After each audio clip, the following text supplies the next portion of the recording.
Si supieras lo fuerte que eres realmente, no te tratarías tan duro, porque hay señales claras de que tu fortaleza mental es mucho mayor de lo que imaginas. Primera, has pasado por cosas que habrían destruido a muchos y aún así sigues aquí. Segunda, te levantaste solo tantas veces que ya nadie nota lo difícil que fue.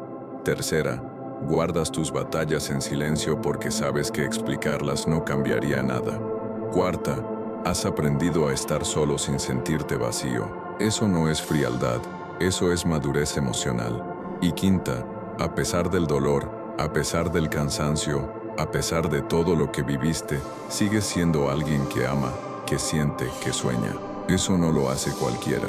Eso solo lo hace alguien más fuerte de lo que cree.